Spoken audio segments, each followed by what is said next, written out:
In a major defense boost for India, the approved proposals worth over $8 billion. Its Acquisition Council has approved proposals worth 79,000 crore rupees. The government has given the green light to procurement of loitering munition systems. आज DSC ने 79,000 करोड़, लीजिए दोबारा 79,000 crore, 79,000 crore. Dollar 9 billion कितना होता है ये बता दें आपको कि आप ये समझ लीजिए कि पूरे पाकिस्तान का जो डिफेंस बजट है वो 9 बिलियन डॉलर से कम है। बंदा जो अपने घर में भी बुलेट प्रूफ जैकेट पहन के बैठा रहता है वो लड़ने जोगा तो नहीं है ना। अभी भी हमारी जब इंडिया के साथ skirmish होती है 5-6 दिन हमें मार पड़ती है, ये चूं तक नहीं करता। एयरफोर्स ने जो पहले दिन जहाज गिरा दिए बस वही हमारी कामयाबी थी। चूं तक नहीं कि इसने सवाई आर्टिलरी के चंद शेल्स मारने के। जो balance of power that is shifting beneath the waves, balance of power is going on beneath the wave. जो एक चीज इमर्ज कर रही है वो एक मिलिट्री एक स्ट्रक्चरल ट्रांसफॉर्मेशन आ रही है डिटेरेंस में, इंडस्ट्रियल कैपेसिटी में। Proposals are worth 79,000 crore rupees for the army, the navy and the air force. तो पूरे पाकिस्तान का जो टोटल बजट है और एक डिफेंस एक्विजिशन काउंसिल में जो अप्रूव किए गए हैं वो ये है। अब इसने कुछ नहीं किया लेकिन ये फील्ड मार्शल बन बैठा। तो जो बंदा हर वक्त बुलेट प्रूफ जैकेट में बैठा रहता है वो जंगे लड़ने जोगा तो नहीं है। तो ये हालात को देखें, एक इसको भी इस्तिस्ना मिलने जा रहा है और दूसरा ये अमेरिका को कायल करने की कोशिश कर रहा है कि ईरान की छुट्टी करते हैं, इसको मिलके खत्म करते हैं। यह बड़े पैमाने पे जो सबमरीन जो है वो भी ले रहा है। रिसेंटली मैंने कुछ देखा था कि तकरीबन 6 कोई प्रोजेक्ट 75 इंडिया है जिसके मुताबिक इंडिया जो है वो 6 न्यू जनरेशन।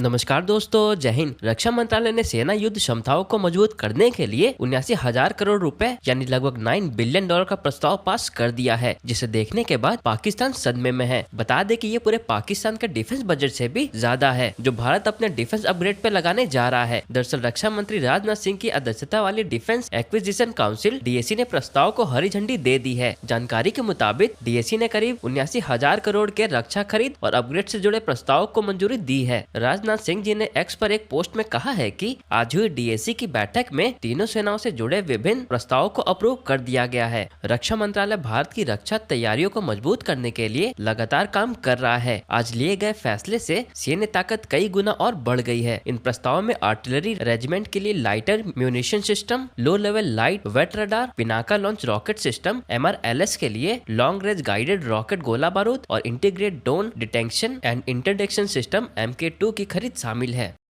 और भारत क्या करता है वो आजकल मैंने देखा है, ये मैंने नोटिस किया है कि इस तरह का जब कोई कार्यक्रम करता है ना तो फिर वो शौक पर शौक देता है, शौक पर शौक देता है। जैसे आज एक और शौक दिया, डिफेंस एक्विजिशन काउंसिल की मीटिंग थी। डिफेंस एक्विजिशन काउंसिल जो है वो आप ये समझिए कि बेसिक स्टेप है, रक्षा मंत्री की तत्वावधान में होता है और डिफेंस एक्विजिशन काउंसिल के अप्रूवल के बाद में उनके एक्विजिशन ऑफ जिसको बोलते हैं AON, अप्रूवल ऑफ नेसेसिटी।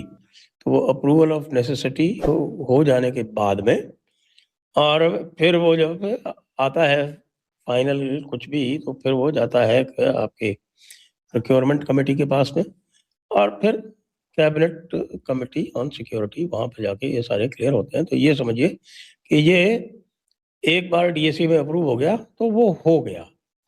तो आज डीएसी ने 79,000 करोड़, लीजिए दोबारा 79,000 करोड़, 79,000 करोड़, ये हुआ लगभग $9 बिलियन, $9 बिलियन। अब $9 बिलियन कितना होता है ये बता दें आपको कि आप ये समझ लीजिए कि पूरे पाकिस्तान का जो डिफेंस बजट है वो $9 बिलियन से कम है, वो $9 बिलियन से कम है। तो पूरे पाकिस्तान का जो टोटल बजट है और एक डिफेंस एक्विजिशन काउंसिल में जो अप्रूव किए गए हैं वो ये है। अब इसमें है क्या, वैसे तो बहुत सारी चीज़ें हैं लेकिन मुख्य मुख्य चीजें देखिए, सबसे पहले तो आर्मी की बात कर लेते हैं। तो आर्मी के लिए क्या अप्रूव हुआ है? आर्मी के लिए अप्रूव हुआ है 850 loitering munition systems for artillery regiments.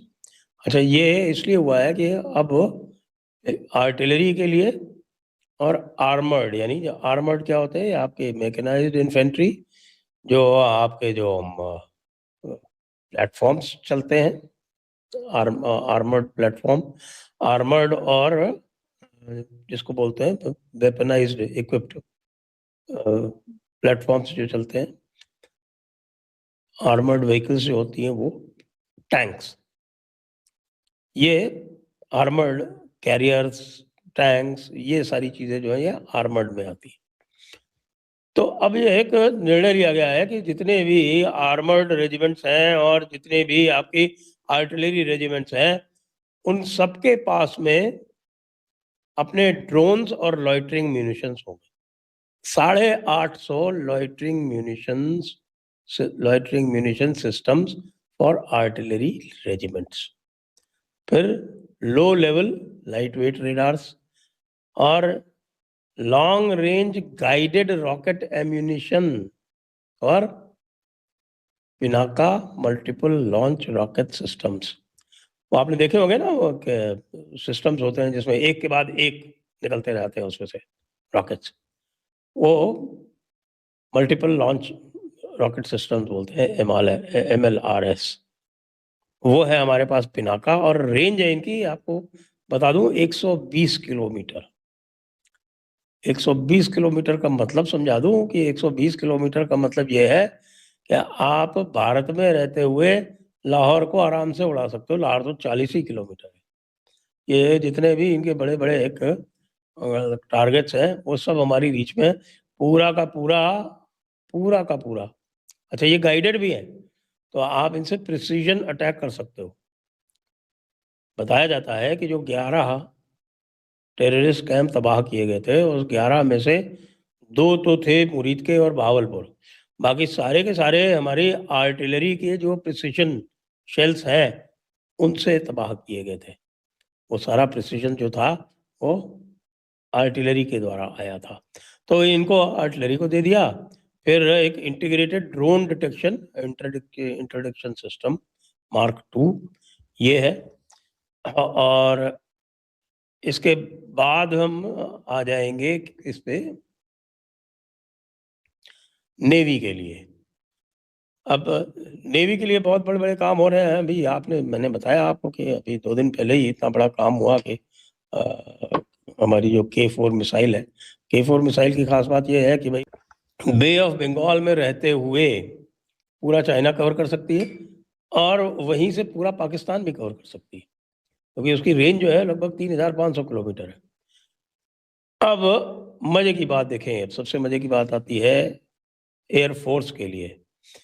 Air force में सबसे महत्वपूर्ण जो है वो है कि अस्त्रा Mark II, हमारा जो Astra Mark II air to air missile है, जिसकी की रेंज 160 किलोमीटर है, उसकी एक्सेप्टेंस ऑफ नेसेसिटी दे दी गई। तो अस्त्रा Mark II जो है वो ट्रायल वगैरह से तैयार है। बल्कि सही बात आपको बताएं कि एडवांस ट्रायल इस समय जो है वो अस्त्रा Mark III का भी चल रहा है, और अस्त्रा Mark III का जो ट्रायल भी चल रहा है, अस्त्रा Mark III की range air to air missile की, उसकी रेंज है 300 किलोमीटर। जरा सोचिए दुश्मन का क्या हाल हो रहा होगा। दुश्मन के चमचों की तो बात ही छोड़िए, बांग्ला कांगला जैसों की।